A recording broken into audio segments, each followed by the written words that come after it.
Here's to the finest crew in Starfleet. When it comes to my crew, you won't get any argument from me.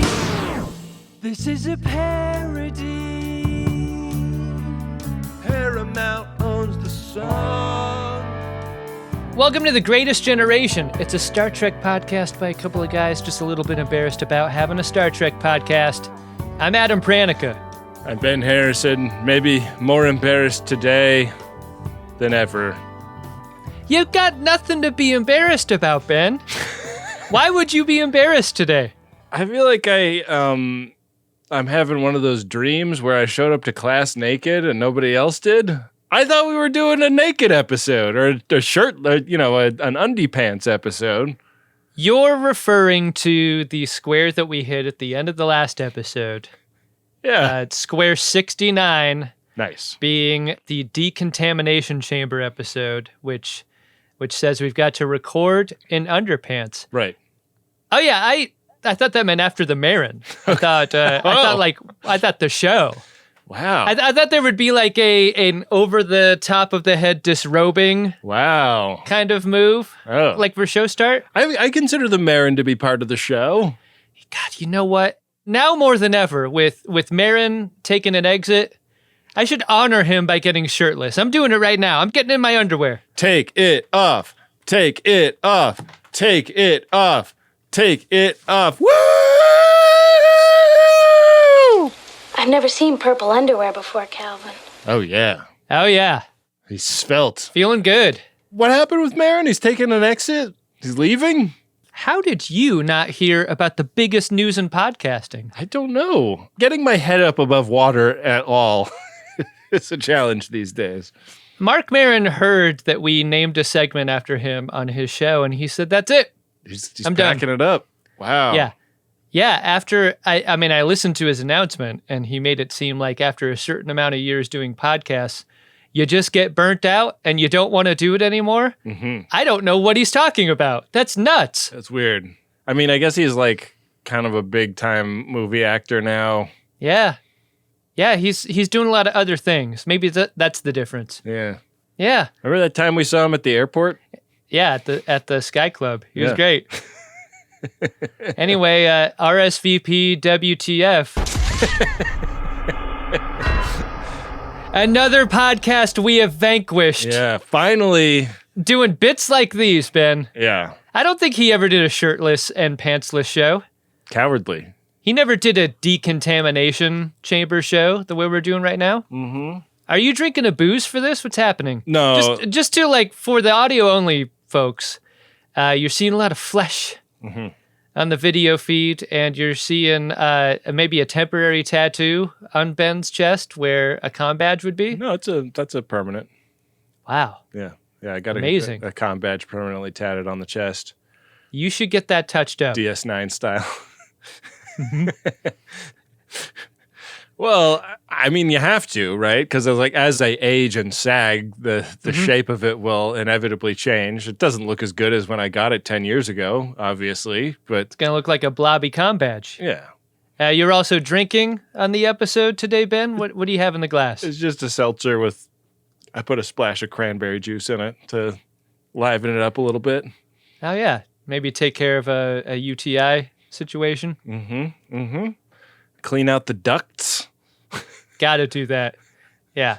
I mean, this recording experience feels like a medical exam in many ways. It does. It does. Keep those ducts clear. Yeah. I wasn't even going to bring this up on the show, but you made me think of it. I've been in the process of getting things together to get a vasectomy now that we have all of these children and want to know more. Wow. Lock the gates! Lock the gates on these fuckheads! Gonna go in and formally get my penis removed, but one of the things that they tell you, there's lots of paperwork involved in, electing to get sterilized, and one of the things they tell you is like you are not considered sterile until 12 weeks after the procedure, and we like do a test. We do a test at 6 weeks and we do a test at 12 weeks, and in that time, in that 12-week span, we want you to ejaculate 40 to 50 times. I can write your wife a note if you need me to. Oh my God, you're getting a doctor's note to jack it? I mean, I thought that the implication of I can write your wife a note was that she was going to be like roped into the project somehow. Oh no. Yeah, which I was like, I'm not. She would hate that. Yeah, I'm not gonna make her participate in that. Oh wow. So not only do you have homework, maybe the best kind of homework, you have to go into a lab and rope into a glass for the checkups. I guess so. Yeah. I think so, which I've never done before. Like, I just have to say I hate talking to you about this while we're both shirtless. I know. I've never done this before, so the like provide a sample of that kindness of this Never, is a weird thing to think about. But yeah, it's coming right up. It's hard enough to pee in a cup. Can't imagine roping in one. I know. Hey, check back with us after that happens, Ben. I want to hear all about it. And I think FODs want to know more about this very important part of men's health. Yeah. I went in imagining that my doctor would be a very like nebbishy, like quiet person. And this guy, like, I can tell wears his baseball cap backwards on the weekends, like a fitted baseball cap backwards type of bro. Is what when your specialty is dick and balls, I think I kind of prefer if you're cool. Like this guy was not what I pictured. And he's like, "So why are you doing it?" And I was like, like we have 2 kids, and that's enough." Because it sounds fucking fun. Why are you a doctor of dicks and balls? Yeah. Where do you get off asking all these questions? Yeah. It's intense, man. They like the forms that they make you sign are like, oh man, some people have done this not understanding what they were doing before based on how intense this form is. So I don't want to bury this lead. Yeah. You get a prescription for whacking it, on a pad of paper signed by a doctor? Mm-hmm. I think so, yeah. You got to frame that. Got to put it in your studio, man. Yeah, but anyways, I'll be clearing out the ducts in all kinds of ways. I'd prescribe 40 to 50 jackoffs in the next 2 months. Signed, Dr. Jackowitz. Mm-hmm, mm-hmm. What an interesting life you live. I'm excited by this. Yeah. Not in that way. I mean, we are 2 shirtless men talking about dick procedure. Yeah. Very strange world. We're also talking about a very strange episode of Star Trek, Adam. Aren't we? These seem to come up from time to time, Ben. You're legally obligated to do a Wild West episode of Star Trek when you do a Star Trek show. Yeah. And here it sits. It's season 3, episode 9 of Enterprise. It's called North Star. Got free speech and guitar. It's night, and we're in like an Old West town. Some hombres ride into town, throw a rope over a tree branch. They noose this guy right in the middle of town. Pretty early bedtime for this town, I'd say, right? Yeah. And you got to imagine, if you're living in an Old West style environment, probably doesn't take too much to wake you up. The footfalls of some horses, 3 of them in this case. The gun going off? Yeah. Aren't you going to look outside? You're going to pull back the linen curtain that all structures in the Old West have, you know? Right. They don't do that. Nobody seems to give a rip that this guy gets noosed. And he's thrashing around like there's something on his neck that I was looking at. And I was like, is that loaf or does he just have like weird skin on his neck? Yeah, I mean, that's really going to chafe when the rope cuts into it. Right. In a little bit, I thought. That's just going to make the whole thing worse. It made me wonder, does the makeup that they use to do loaf have, are there different grades of it, some of which are designed to stand up under the friction of a hemp rope in a hanging scene? I mean, I guess you probably don't have the rope actually that tight on the neck. Not until you shoot the pistol and the horse goes a-running. Yeah. This is a real, the version of the firing squad where they make sure to give one person a blank? Or is it the other way around? Is it one person has a real bullet and the rest are blanks? Yeah, whatever it is, it's like a system in place to give someone plausible deniability to the killing of another person. This is that for hanging, right? Because if you're just shooting a pistol in the air and a horse is taken off, you didn't kill anyone. The guy just fell off his horse onto a rope. You can shoot your pistol and one horse will run and kill a guy, or you can not shoot your pistol and a machine will slap the asses of 5 horses and those guys. Maravilloso. That's a much funnier death in my mind. Yeah. The word scag is thrown around here also, a mysterious word at this point. It was a mysterious word, and I was saying that about the loaf on the neck to say I didn't clock that this guy was an alien in this moment. Not unless you were paying attention or going back to the beginning after watching this episode, I'd say. Yeah. So anyways, we get through our opening credits and we come back and old boy is in a pine box. He is dead. Nobody heard that gunshot and came out and did the thing where you grab the legs and try to lift up. He's gone. And then the person who does that realizes that the pants are just soaked in piss and shit. And you're like, oh, it's right on my cheek. I regret this, even though it was an act of altruism. It backfired big time for me personally. He's the sort of dead that can stand straight up in that box, too. I think that makes it convenient for the mortician or whatever. Sure. Because when you're standing the boxes up like this, you're not taking a bunch of floor space up in your business. And that's important when your job is burying a lot of bodies, which you gotta be in an Old West scene. Yeah. Glenn Morshower's here, and he's talking to a lady named Bethany. And there's some discussion of, like, who's going to pay for this pine box. The guy that died had no money. Ben, does Glenn Morshower sound like Dan Rather to you? Oh. He's got that...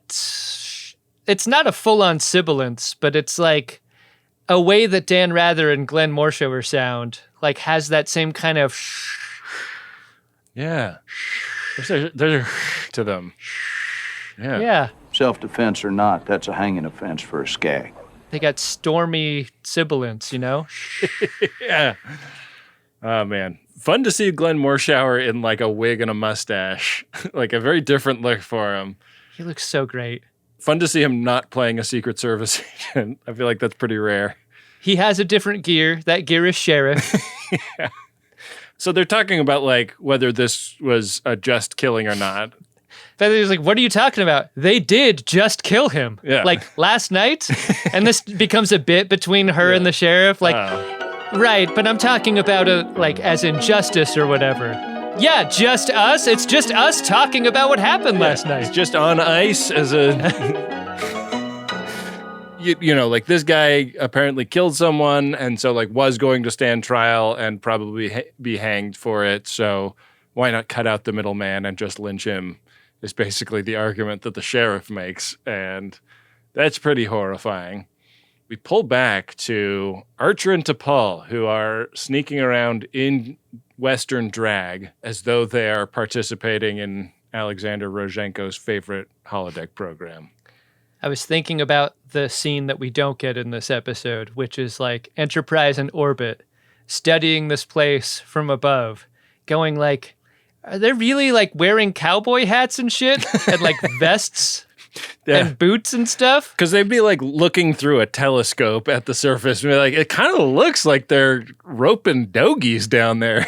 This is what I'm saying. Like, there is a hilarious scene where they're like, I mean, I guess that's what we gotta wear too, right? And then there's the moment where like they put on the clothes before getting on the shuttle to go down and they look at each other and they like point at each other and laugh. Like, I think there's a good 10-minute scene in this episode that gets cut that is really fun. Because the Enterprise NX-01 does not have replicators, so... This is someone's vacation clothes that they have to raid. Yeah, either that or... They've thoughtfully put a costume department in as one of the sections, you know, like they can go get outfitted for a fun away mission like this. The chef is also the tailor. Chef's the best in Starfleet. Very observant of you. Anyways, this is fucking weird because T'Pol's like, these guys are human. Like, how is this possible? Like, how did they get here? There's 6,000 humans and we find out that there's also 1,000 aliens. But there's no technology anywhere. and rodeo clown Trip Tucker dressed like a rodeo clown because he doesn't know any better. Like it's just as Western as anything else in his mind. Right. He's there too, and they're like, these are orthodox Old West folks. Yeah. Looks pretty authentic, Captain. Right down to the spittoons. And the hangings. Everything is also very old. Like all of the buildings have been around for a very long time. And so Archer orders Trip and T'Pol to go check out this little burg of 1,000 non-human aliens that is nearby. And he's going to hang out in this part of town, see what he can see. But he orders everyone, keep a low profile. Like, we don't have any idea, like, what they will think of us if they understand, like, who we are or where we're from. There's an additional note that Reed gives them, which is like, everything they built there is not like it came from anywhere else, like wagon wheels and bricks and so forth. Like, everything they built in this town comes from materials that naturally exist on the planet. Mm-hmm. What an opportunity that would have been to have, like, a building made of whale blubber or like some close enough but not quite type Wild West stuff. Like, I don't know. These bricks were not manufactured out of clay, but out of I don't know, like dinosaur teeth or something. Yeah, exactly. As it is, it looks like a great facsimile of a Wild West place. So Trip and T'Pol go to see a man about a horse, and this guy, classic used car salesman, he's trying to get $20 for this horse. They don't have $20, but interesting trades are considered. He's doing that rental horse counter thing where he's like, oh, you're both going to be riding or just one of you? Do you want to return it full of hay? Or are you going to go grazing before you bring it back, Otherwise, I mean, we could pay for the hay. It's $2,000 if you want us to fill it up for you when you return. Yeah. And you're like, suddenly this $20 horse is seeming like much more expensive than... Yeah. I mean, he does ask a lot of questions. Their weird answers are sufficient enough for him to agree to the deal. Our horses perished several miles north of your town from heat exhaustion. But look, $20 is a little steep, right? Rodeo clown Trip Tucker does not have that kind of money, and he asks if maybe a harmonica would work in trade. I mean, this looks like it would be $20 today, this harmonica. It's not one of those tiny front pocket harmonicas that you see. It's like a big honkin', like Bruce Willis band harmonica, If you had a vest with 100 little pockets in it, you could not fit this harmonica in any of those pockets. Predictably, horse rental car counter guy is like, actually, I don't know if that's enough. And then that's when rodeo clown Trip Tucker hands him a gun as collateral on top of that. Yeah. You got yourself a deal. And he's like, we're not even going to keep the horse. We're just going to take it for, drive around the block, and we'll be right back with it. Fun scene outside where Trip gets right on the back of the horse and helps T'Pol onto it as well. And then he says, "Vamonos, amigos." And he throws the busted leather flint craw over the loose weave of the saddlecock. And they rode on in the friscolating dusklight. You can speak to us normally. God, that feels like it's been written in a sort of out-of-date vernacular to my ear. He's on drugs. If we change the words, then it's fair use all day long. Meanwhile, in the bar, of course you go to the bar if you're Archer, right? Where else are you going to find the information? You go into the bar. Best case scenario, you're going to get in a bar fight with that guy from Baywatch. What do you think's more suspicious? In movies and TV shows, when the bartender asks what they can get you and the guy says, "A beer"? Or when Archer basically says the equivalent of, "I'm here to use the Wi-Fi and work on my laptop"? What are you doing, Archer? I'm passing through town. I was hoping I could sit in here for a while till it cools down. Coffee's on the house. Have a drink. Like, act like a customer. Yeah, but they don't have money. Like, where are they going to get any, they have no way of getting currency. They don't have any Ben Franklin glasses to sell. I mean, it seems like they have an impossible supply of guns to barter with. Where did they get the gun? Where did they get the harmonica? Was that in the prop closet next to the costume area of the NX-01 Entrepreneur? And this is when the episode falls apart. Where did they get this stuff? We needed to have an establishing scene in Sausalito at Archer's apartment where it was his birthday and everybody gave him old artifacts that he might be able to trade in the past for goods and services. There is a conspicuous picture on the wall behind the bartender that looks a little bit like the bartender himself. Archer's like, who's that guy? Cooper Smith is that guy. A guy famous for overthrowing the Scaggs. Yeah. And the bartender claims to be the only direct descendant of this man. Yeah. We're learning a little bit when the lynchists from last night walk into the bar, and they are led by Deputy Bennings, who is kind of rolling into this bar like a Wild West villain character, except for we find out a little later that he's the deputy. Did you take him seriously because of the Mad Hatter hat? There's something about the shape of his hat that made him seem silly to me. It's an unusual choice as Western wear hats go. Holy shit. He looks so fucking stupid. I bet this hat has a name. Like this version of hat, I mean. Yeah. I don't know what the hell it is. What the hell even is it, Bree? It's a fedora with safari flaps in the back. You're going to do like a reverse image search? I'm sure not. LOL. That is so sad. Anyways, he sort of threateningly invites the back waiter to have a drink with them. And the back waiter has some of this same loaf as the guy that got lynched.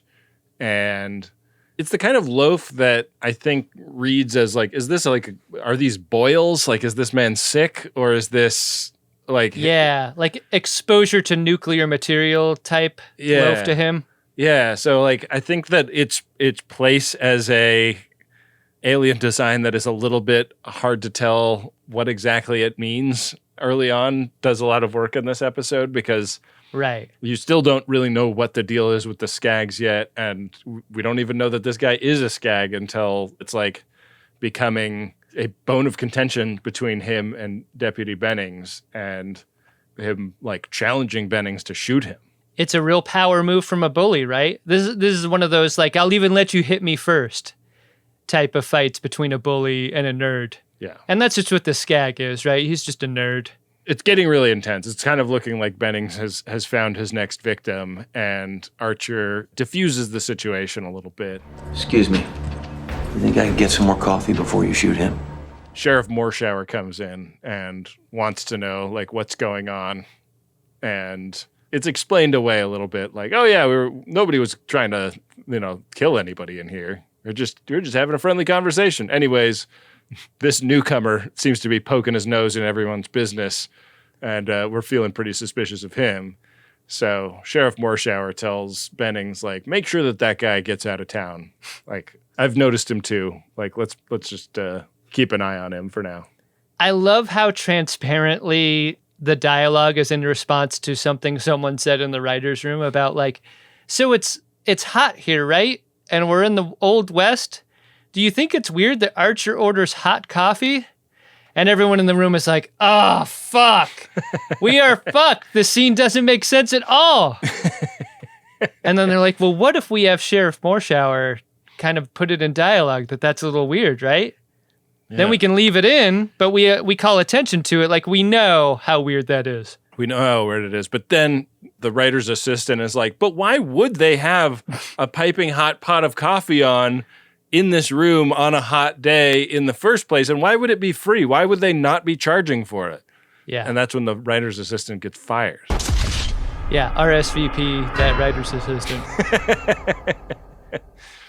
So Trip and T'Pol come to the Skagg village, which looks like a place that Zephram Cochrane would feel right at home. Oh, yeah. They're just a juke away from this being a pretty happening place. Yeah. It has a vessel that is either crashed or so disassembled that it looks like it crashed as like sort of the central building, and it crashed there 200 years ago. We cut from Trip and T'Pol outside the alien compound, looking at it from a distance, to Archer meeting up with the teacher in town, and she's not thrilled to talk to him. Yeah. I'll ask you again. What do you want? Or tell him about the Skagarans. Yes. But when he mentions he's from the polar region, that doesn't seem to affect her either. That doesn't have the impact that he thinks it will. No. He seems very strange to her in that he has like no sense of who the Scaggs or the Skagarans could be. And so she offers to introduce him to some. And Bennings sees Archer and Bethany together as they ride out of town to go to the Skagg village. And when they meet up at Camp Skagg, Archer and Trip and T'Pol sees this like impoverished group of people living here. And she's coming here to teach the children of this camp under cover of dark, because we learn it's actually illegal to teach Scaggs things. Mm-hmm. Trip and T'Pol have like been poking around, and I guess nobody had any complaints about that because they've gone into the ship and gotten all the data modules out of there. And Archer's like, awesome, why don't you go back to the entrepreneur and see what you can find out about those data modules, and I'll hang out down here. Yeah, maybe I'll audit a class or whatever. That's something that people my age do for fun. You know, starting to think about retirement, you know, after that old Archer episode. Yeah. So class is in session, and it's math and times tables that they're going over. And it isn't long before they pivot to history for Archer's sake. Yes. And we get a little bit of the story of the humans and the Skagarans. And the story goes like this. The Skagarans took the humans from Earth to work for them. And the humans resisted. That is like just kind of dropping when Deputy Bennings barges into the Skagaran village, and Bethany is in a ton of trouble because she's illegally teaching Skagarans. Archer is kind of guilty by affiliation. This turns into kind of a big Star Trek fight, and Bethany and Archer get arrested. Yeah, there's a pretty big beatdown here that happens. And back in town, Archer and the teacher have been thrown into a jail cell. But little does anyone know, no cell can hold Captain Archer. Yeah. It's funny how that is not baked into this moment whatsoever. Yeah, like little old-timey Old West jailhouse. Like I fucking broke out of Rura Pente. Yeah. Come at me, motherfuckers. Yeah. There's no gruel here. There is no gruel. There are no shackles bolted to the wall. Yeah.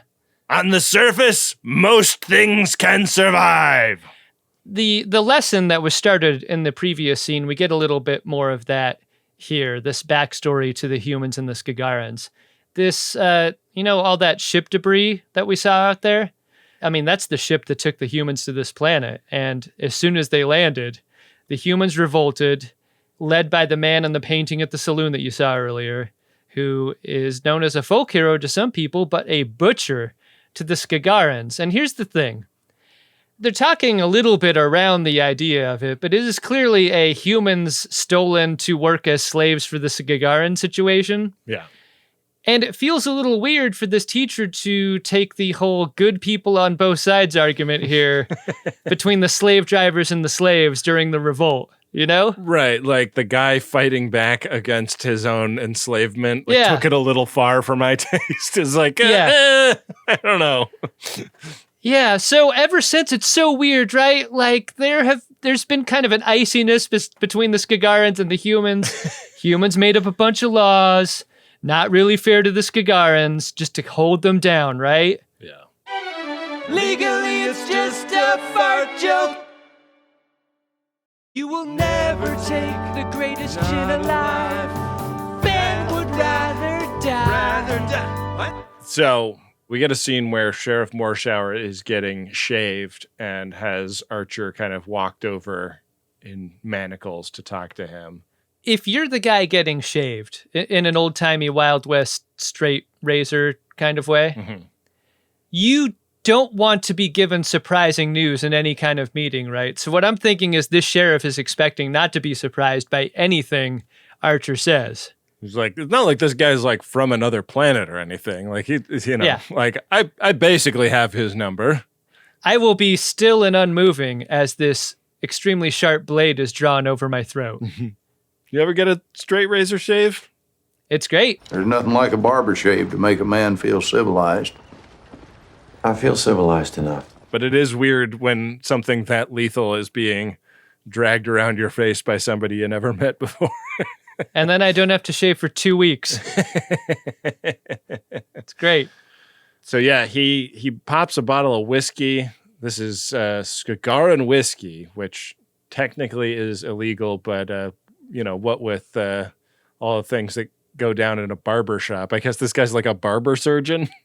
Yeah, I guess so. I mean, but I think that's kind of a bit about Westerns, right? Yeah. I think that is a type of person. This is technically not allowed, but the sheriff looks the other way on this, and we can enjoy some of it. And Archer's like, as a Starfleet captain, I can't help but point out a great deal of injustice in your society. And Sheriff Morshower's like, yeah, but like it's like pretty much fine, right? They tried to enslave us. And we unenslaved ourselves, so it's fine now. And yeah. And Archer's like, yeah, but like what about the kids? They didn't do that. And that's not really moving the needle for Sheriff Morshower. Bethany is in a lot of trouble. She's going to get locked up for a long, long time behind this teaching math to the kids thing. This is why minimum sentencing guidelines can feel so unfair, 10-year minimum for teaching the Skagarans. Yeah. Seems a little steep. It does. But that's what the law is. Now, I'm not saying it's fair. It's just the way it's always been. When Archer's given an hour to clear out and get the fuck out of town, he's going to use that hour productively. Yeah. He's he's been telling this story about how he's heading down south to help like cattle ranch or something. So there's like another polar region you can get to, like if you go down the other way? Oh, on the other side. Wow. Huh. Okay. Interesting. Sheriff Morshower's like, cancel all my meetings. Taking the rest of the day off. Mind if I go with you? Once he's kind of out of earshot, Archer hails the ship to find out how decoding the data modules is going. It's going okay. And he says, like, I'm going to come back up, like, once my hour to get out of town is over. But I got something I got to do before then. And it turns out that is break Bethany out of jail. I get to see a man about a punch in the face. I was on my way out of town and realized I forgot something. And that's what it takes. A punch to the face busts her out. And once he gets the keys, it's one of those things where you got to throw him in the jail and lock him in, right? Yeah. That's a good bit of business. Deputy Bennings gets locked up, and Archer and Bethany escape. And there can't be that many places for her to go. There's 6,000 humans on this planet. Like, yeah. Where is she going to go blend into the crowd? I thought so too. This is just first step thinking. He's not really thinking several steps ahead. Yeah, this is potentially making things so much worse for Bethany. Yeah. What are the sentencing minimums for breaking out of jail? Yeah, I don't know. Anyways, Sheriff Morshower finds Bennings almost immediately, like so immediately that she and Archer haven't even like blown out of town on their horse-drawn buggy by the time Bennings and the sheriff are like out in the town square. Guns come out, sheriff's deputies start shooting, and Bethany is the one that gets hit. I was very surprised by this. You never see this. She goes down, and when Archer stops to rescue her, he gets them transported up to the ship in plain view of all of the townsfolk. Did anyone see you transport? I didn't exactly have time to find a secluded spot. I guess the cat is out of the bag that something pretty strange is going on with this Archer character. Archer and the teacher materialize on Enterprise conjoined in a twisted pile of meat, like screaming, drooling meat. Yeah, one mouth says kill and the other mouth says me. Yeah. And they're like, oh, they think they're one thing. Oh! Phlox does the bullet extraction operation, and Archer is there in sickbay watching and talking to T'Pol. I mean, he's got to watch, right? They've changed her out of Old West garb into something Far more revealing. So just 2 dinner napkins then? Teach? That'll do. Should we pull this one down a little bit lower to just over the top of her crotch? Yeah. Also, we're learning about Bethany's biology from Phlox in real time. He's like, oh, yeah. Yeah, it's not just what you can see outside the napkin. There's actually more going on underneath. Dr. Phlox is like, Captain, we've learned quite a bit about her physiology. And Archer's like, you don't say. Give me a minute. Give me a minute to luxuriate over this one. He draws one of the curtains in front of himself. Yeah. Give me a minute to think about it. I got to do this 40 to 50 times this season. They prop her up behind a table in front of a giant book, and Dr. Phlox asks her to turn to the next page, and it says, oh my God, she's a quarter Skagaran? What? Crazy. No wonder she was so sympathetic to the plight of the enslavers. This might be a really idiotic question. Is it made clear that she knows this about herself? Never did I notice anything in the episode. I thought she didn't know. I just presumed that. And at the end of the episode, I was like, are they going to tell her or ask if she knew the whole time? Like, it's not going to be addressed? Like, not allowed to do that. It's funny because T'Pol says something about, like, I can't believe she didn't tell you about her background. And yeah. Like, I don't know. Like, T'Pol, do you just, like, walk up to everyone and ask what their ethnicity is? Yeah. Hey, T'Pol, you can't just walk up to the teacher and ask to touch her hair. So back down on the planet, Debbie Bennings is of a fairly conspiratorial mindset and believes that Archer must be in league with the Scaggs in some sort of like plot to retake power.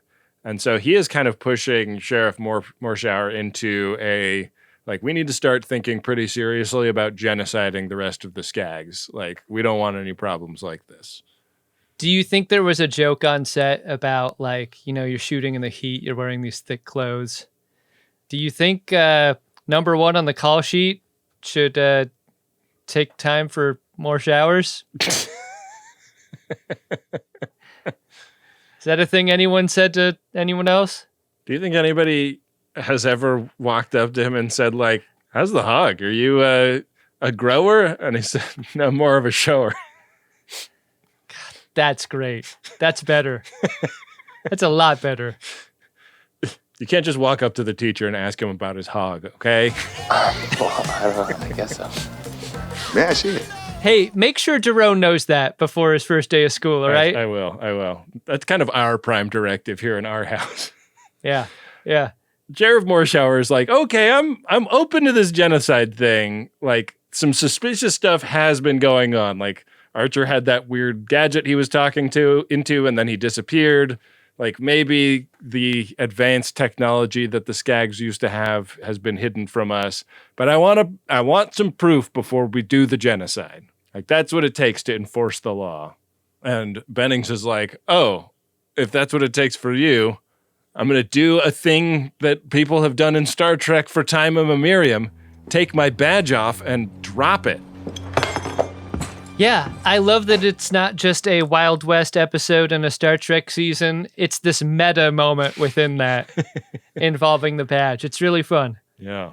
On Enterprise, Hoshi, I forgot you were on this show, does a presentation to the senior staff about Skagaran history using the data they got from the crashed Skagaran ship. And evidently the logs have a lot of evidence of disciplinary problems between the slaves and the slave masters. They were like lazy and didn't want to be enslaved. Yikes. There's a line about like, grab the wrong species. And it's like, what would be the right species, Archer? Someone who piped up a little bit less. Yeah. There is some discussion about like, so there's 6,000 humans here who are no longer enslaved, but are trapped and disconnected from the rest of humanity. Like, what are we going to do about them? And Archer makes the case that we need to tell them, like, that we're here and Earth hasn't abandoned them. And like, we can't obviously rescue them right now, but we got to start thinking about that. It seems like you could have done an entire episode about this moment. Yeah. Like the knowledge that you can't take them all with you. You can't take any of them with you, really. And that you'll just promise to come by later into the most dangerous place humans have ever traveled to. We'll come and pick you up, is the promise. Yeah. We promise. We're going to have to build a much bigger ship with a Warp 5 engine. Yeah. I guess. Like, I mean, there's a lot about this that is very complicated. Yeah. And I've got faith of the fart. Legally, it's just a fart joke. He heads back down in a shuttle and lands right in the middle of the town. And it's Archer, T'Pol, Reed, and a bunch of Makos. And now they are not pretending to be members of this community. They are in uniform. T'Pol's ears are on full display. What a great hero shot of them emerging from the shuttle pod, too. Yeah. This is great stuff. This planet's version of a tumbleweed rolls by, and it's like totally gross and disgusting, like leaving a slime trail as it... Yeah. It's got like tentacles that are like... You know how like when you try to dry a fitted sheet and it balls up on itself and makes a big floppy knot that you have to undo to get it to dry right? Never dry when that happens. It's like a soaked fitted sheet rolling through town. And all the sheriff's deputies just start opening up on it. Yeah. So Archer has like a long conversation in private with Sheriff Morshower about the situation, and he kind of explains everything to Morshower, who's like, okay, wow, damn, like this is such a trip because I didn't even think Earth was real necessarily. I thought it was just like a story because we had no evidence of it. The music starts playing, and it's like a speech right out of the first Gladiator movie. Like, there was a dream of Earth once. And Archer's like, so you guys can all obviously come back to Earth. And he's like, I don't know, man. Like, it sounds like we wouldn't do great there. What with all of your tolerance and infinite diversity and infinite combinations, we're not really like that. And Archer's like, I don't know. I think you're going to be a little less apartheid-y by the time we come back for you. I mean, how long has it been since y'all had slaves? That was a long time ago. Now, we tend to have long memory when it comes to that sort of thing. Do you want to have a slaves measuring contest in terms of like how far in the past that was? We could play that game, Captain Archer. So they come back out and uh-oh. Bannings shot the sheriff, but he did not shoot himself because he's not the deputy anymore. Oh, oh, oh. Is that an impression of the Quiznos monsters in that commercial singing I Shot the Sheriff? I don't know. I don't know about the Quiznos monsters. Oh, yeah. You're going to love those Quiznos monsters. I'll look that up. This is like one of those town square setups where like a bunch of powder kegs are flashing red in weird spots. Like the thickness of this scene is foreshadowing a massive gunfight that's about to pop off, which does after this first shot is fired. It's a real brought projectile weapons to a phaser fight situation for these townspeople, though, because even though the deputies are practiced gunsmen, the Makos have like zoom in functions on their sniper rifles, and it is really not a fair fight. Reed starts it though, right? Like, I love how Reed's the first one to shoot one of these Western guys, and it's done in that great A-team kind of way where the guy on the second floor balcony, like, throws his pump action rifle into the air before somersaulting off of the balcony. It's like that, the end of that 70s Turkish film. Yeah. I just know Bill Tilley was like standing on the couch screaming when this happened. This is vintage TV shit. It's a fun fight because the bullets can still kill you, and it's pretty clear that they get through the uniform. You know, it's not like they're all armored up. Right. But they just can't aim with the same accuracy as the phaser users. And the attrition rate on the Old West side is pretty high until Archer like stumbles around a corner and Bennings catches him in the shoulder.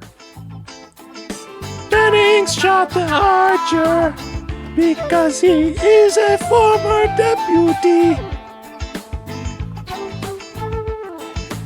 We put the sandwich in the toaster. And then we toast the cheese. This sounds like a good commercial. When Archer gets winged by this shot, his shoulder like turns toward camera and it is meat. It is like hanging meat. It looks grisly. And I was so hoping for Archer to grab for it the way someone who gets shot in movies and TVs does so often. Like, oh, what the fuck? Ow, my arm! You got me! Yeah, like to have it like hanging and bloody. Like it looks bloody and bad, but he's not acting like it's bloody and bad. Because he then goes into a barn with Bennings and they have a whole Star Trek fight in there. And it's like... a one-armed Star Trek fight. Yeah, but it's like if you had a huge exit wound the size of a grapefruit on the front of your chest, you're not fighting someone at that point, you know? Imagine how much of a dipshit you are if you're the sheriff's deputy and you can't take this guy in a fist fight with one arm. With one arm, and also he has like the hay bale hook. He can't even do that right. Bennings, how did you even get the deputy job? You fucking suck at this. Is he an actual Mad Hatter? Like, is he inhaling the fumes from his hat? Maybe that's what's going on. Yeah. Anyways, there's a fun moment where one of the Old West guys grabs T'Pol and Reed shoots the hostage because he can shoot on stun, I guess. I thought for sure he'd RoboCop her, like shoot between her legs. Reed shot the penis. That guy will not fuck anymore. I will now refer you to a Old West sexual violence recovery center. Why are you talking like that, Reed? Citizen, stand down. Did I tell you I saw RoboCop in the theater not that long ago? No way. A fucking packed house. It was amazing. That rules. Love that movie. There's a moment in this Star Trek fight where they roll under the legs of a horse in the barn, and that is one of the scariest stunts I have ever seen done on TV. I agree. To the extent that I almost thought this might have been a fake set of horse legs. But they were moving. That's what I'm saying. Like, is this where the budget went? Unbelievable. Amazing. I mean, it's being gored by a hooved foot of like 1,000-pound animal, or it's having piss absolutely rocketed at your face. And in Archer's case, he's got a large open wound. So that yeah. I mean, you know, piss is sterile, so maybe it would debride the wound a little bit. Maybe it'd actually be good. Oh, that is so gnarly. But he takes out Bennings. And back up on the ship, Bethany gets a Who Watches the Watchers treatment. Archer shows her his window. We're up too high to see it, but your town is down there. She feels kind of bad about this whole situation. She's like, damn, like, I mean, we have been developing, you know, alongside the rest of humanity here on this planet. And while you guys leapt ahead and invented warp drive and defeated poverty and shit, we've just been doing Old West shit this entire fucking time. Are you kidding me? This is like that game of Civ where you just can't get rid of the barbarians. Like, like you guys made it to the Mars colony. What are you doing? I'm still fucking fighting barbarians. It sucks. Yeah, this is the moment where I was like, we're gonna like have a conversation about how she's like an octoroon or whatever, and it doesn't come up. I don't know what that word means. What is octoroon? Like she's got Scagg in her. Oh, okay, yeah. What do you make of Archer here? Archer's like, babe, don't feel so bad. You fell behind because of the, and then like checks the notes, because of the slave thing. And then you were made to live with your slaveholders. That's bound to set a society back for a time. Why don't you guys, look, we're going to be back around to pick you up eventually. I think someday was the timeline we gave you. Mm-hmm. Why don't you guys take the time you have to make some better laws? Yeah. And then maybe by the time we pick you up, things will be better for you. What do you think? There is a time-honored tradition in Star Trek episodes where you go to a more primitive society or sometimes back to Earth's past, and you meet a lady there, and she wants you to take her with you. Yes. This is not that episode. Like, she does not want to go. There's no interest. That's weird. Very smart by her, because, like, you know. This is kind of an asexual episode. There's very little horniness in it. Like, the bullet extraction scene is the horniest part of the episode. Yeah, napkins on the boobs and vagine is as horny as it gets here. You'd think rodeo clown Trip Tucker would get into some kind of sexual trouble down there. Nope, doesn't happen. He's barely in the episode. Yeah. How about instead of me giving you a rifle, I unbutton the cuff of my shirt and I show you a little something special up my forearm. Will that be good enough to rent a pony for a day or two? Friend, for that, you can have the whole barn. You're never gonna let that go, are you? Oh, I've never seen anything like that. I'm gonna bust. I'm gonna shoot. The button on the episode is Bethany teaching an integrated schoolroom. Skag and human alike can learn the times tables from Bethany now because they've changed their laws. Yeah, there was no moment of Scaggs being screamed at on the steps of the school by the racist townsfolk. Yeah. The townsfolk didn't like kind of rebuild their religion around justifying all of this. Yeah. First lesson, Orville and Wilbur Wright and the story of the first flying machine. Mm-hmm. How about that? And the Scaggs are like, what about on our planet? Did we invent flying also? I believe we invented flying to space. That's what we did over here. Like hundreds of years before you guys, right? Hey, how much earlier did we also invent slavery? Did you legislate that out of the courses here? We'll get to that in Skag History Month, guys, all right? Yeah. The sheriff looks on approvingly at this scene. It's a reminder that public schools staffed with an on-duty police officer will continue to be a thing long into the future, Ben. Did you like this episode? I can't pay. Could fillet. Got no case. Tempting fate. God, that was just red meat I just threw at your feet. Not hungry. You know what I liked about this episode? I love getting creative with the color grade. Yeah. Like, I really dug the creative choice to make this episode look like it was lit and colored like an old-timey episode in a way that, like, my mind always goes back to Cowboy Wharf, the TNG episode. And I just remember that episode being very vibrant and colorful and lit like a science fiction show in a way that Westerns aren't. They really leaned into how Westerns look this episode. Yeah. In all kinds of ways. I love the costumes were especially good, even though the mystery of the costumes totally unpaid off.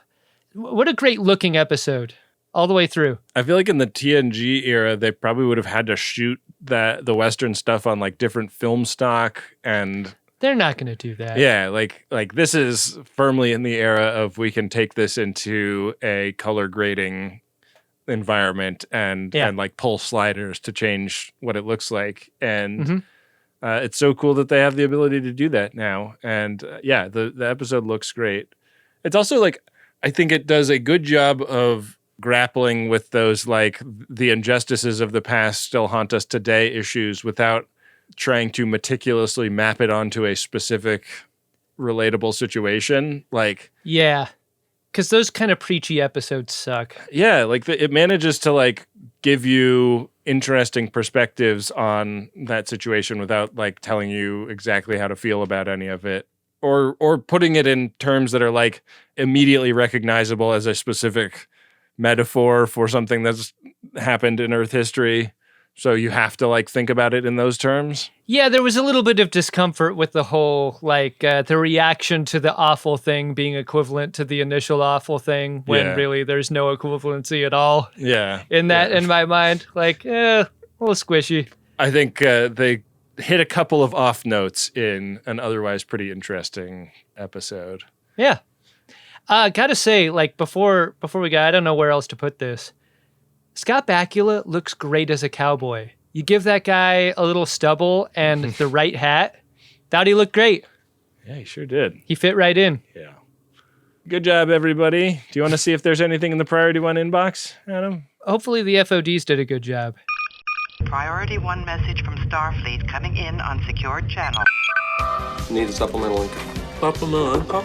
Supplemental. Yeah, it's extra. The interest alone could be enough to buy this ship. Ben, we've got a promotional Priority 1 message here. This one is for retroroadshow.org. Here's how that message goes. I was a little bit embarrassed about collecting vintage computers, classic consoles, but she who is my wife and the boy suggested that I share my embarrassment. Result? The Retro Roadshow, the San Francisco Bay Area's hands-on pop-up museum of vintage technology. Whoa. Retro Roadshow events are free, fun, and inclusive. We've got several public library events coming up. Dang. And we'll be at the Bay Area Maker Fair too. FOD's welcome. We also work with businesses for customized, private events, so reach out for info. Chris Brenner drop. I'm Chris Brenner. Brenner Information Systems. You know, interface, operations, net access, channel 90. That Chris Brenner. Go to retroroadshow.org to learn more about us and see our upcoming events. Dang. This is Huxley and Sarai Dunsany. What an interesting bit of business they're doing. That sounds super cool. Why not turn your collection of dusty stuff into something that can entertain and delight? I love the concept. I feel like if I was still at Engadget making stuff with them, I would love to do a segment on this. It sounds super cool. Yeah, pretty great. Cool website. Mm-hmm. I wish I was growing up going to a cool Bay Area library event about weird old computers. Yeah. Sounds cool as hell. Instead, you moved to LA. You blew it. You blew it! RetroRoadshow.org. Adam, our next P1 is from John, and it's to Ben and Adam. It goes like this. I'm a newer FOD and used your pod to train for my latest marathon. It was a huge success. Laughing while running increased my VO2 max. Hey. Thank you both for keeping me company on my runs. Cisco's Latinum is perfect for hills. The current KBLT bit nearly made me stumble into a ditch, and it is impossible to run during the Terry Gar drop. Wow. God, could you imagine running a marathon? And John is like my latest marathon, which suggests multiple marathons in his past. Yeah, I tend to side with MaximumFun.org founder Jesse Thorne on this. A marathon is something that you participate in defiance of God's will. But I'm glad we maxed someone's O2. That sounds good. That's what you want. I mean, the thing about an O2 max is that it keeps getting bigger. Gotta max it out. Gotta keep maxing. Good job, John. Keep on maxing in the free world. Ben, final message here from Chris Allen. It's to Adam and Ben. Here's that message. Hey, Adam and Ben. Just dropping a Benjamin to say that I love the podcast. You got me through some rough times. I had no idea what you guys looked like, and I looked you up. And you both have such chiseled jaws. Oh, wow. I love it. Yeah, if you're watching this episode on the video, Chris Allen, you're seeing maybe more than you bargained for. Yeah. Anyways, I started watching Trek because of your podcast, and no regrets. Wow. Also, Malcolm Reed sucks. Insert random drop here. Sick belt buckle, bro. One fun thing about Chris Allen's P1 is that the request for the show it's on, not be a Malcolm Reed episode. So calling their shot is Chris Allen, and I think true to what they wanted, not a particularly special Malcolm Reed episode is what we had here. Yeah. I mean, he got to, shoot his gun a little bit, but yeah, he wasn't in the forefront of No. the A story. If you've got a Priority 1 message, you can go to MaximumFun.org/Jumbotron, write a couple of words about the dusty computers that you want to turn into a museum for folks, or any other message you've got. We'll read them out loud on the show. It's a great way to support the production of our programs. Well, Adam, I've just got one question for you. What? Did you find yourself a drunk Shimoda? Incredible. Drunk Shimoda! I think I'm going to make it the teacher. It doesn't seem right or fair that I would make it the teacher, but she seems kind of oblivious to just about everything. She knows that the mandatory minimum is 10 years for teaching Skagarans, and yet she hops onto an extremely loud horse-drawn carriage, like rides off in the direction of to only one place she could possibly be going, to do the only thing she's qualified to do at a place that she shouldn't be in the first place. There's no tradecraft. Yeah. Like you want her to be like moving like she's in the French Resistance. Like she gives every appearance of being like a law-abiding Vichy citizen, but then like knows tunnels to get to the Skag village or whatever, you know? Look, I like that she's an ally. People need allies, especially the Skagarans. But I like them a little smarter than her. Mm-hmm. She's a little bit incurious. Not a lot of street smarts with the teacher, so I'm going to make her my drunk schmoter for that reason. What about you? I got to give it to the bartender. I just loved his deal of like, oh yeah, when he's like holding his chin out, like you see any resemblance. Pretty great. That's a fun bit. That's the kind of guy, right? Sure is. Distant relative did something important. Not me, but like I should get to, enjoy that like it's my own accomplishment. Absolutely. Faith of the fart. Let's see what we got coming up next, Adam. Well, you head to gach.biz/game. I will pull that information up. It will be Season 3, Episode 10 next week. Title is Similitude. Trip is injured during an attempt to improve the warp engines. Ouch! My nipples! You're never going to let that go, are you? Archer allows Phlox to create a symbiote of Trip, which will only live for 15 days and provide neural tissue needed for a vital transplant. The tissue, though, is like kind of darker colored with a couple of stray hairs poking out of it. Why do I get so tough when it's cold? What'd you make me out of, Doc? Did you make me out of all nipple? Oops, all nipple. Let's find out if the next episode we do, Ben, is a oops, all kind of episode. For that, I go to gach.biz/game, and the game, Buttholes, The Will of the Riker, Quantum Leap. Right now, our runabout is on Square 69. Nice. It's the decontamination chamber. Record in your underpants square, which we have done. Mission accomplished. Mm-hmm. We could roll this again if you roll a 100, right? I know. You're required to learn as you play. Roll. Let's see what happens when I roll this die. Maybe we'll land on something else.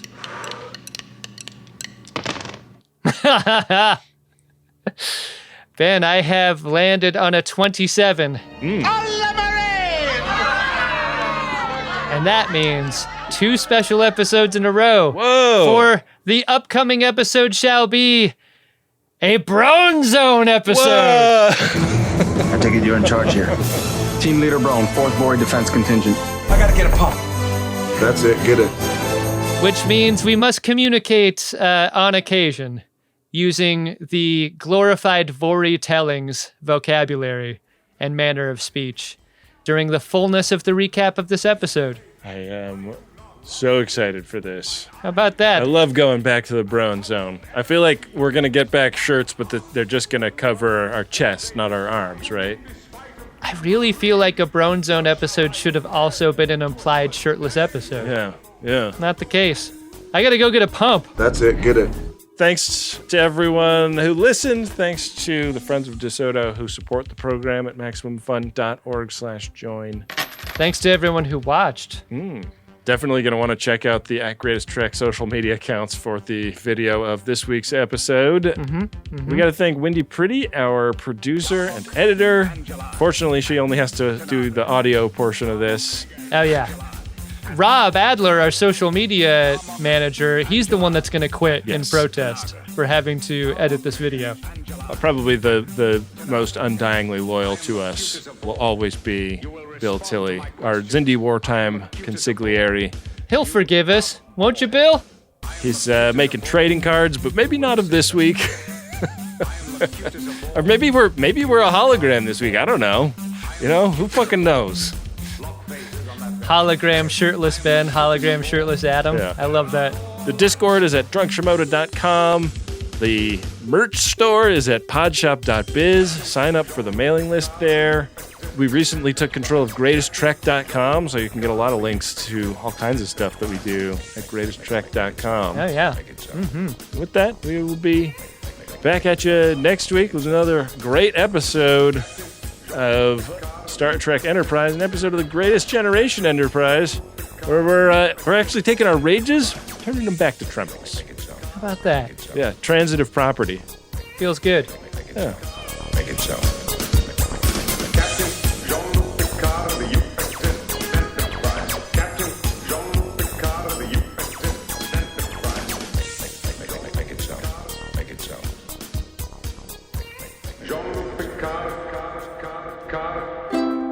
Maximum Fun, A worker-owned network of artist-owned shows. supported directly by you.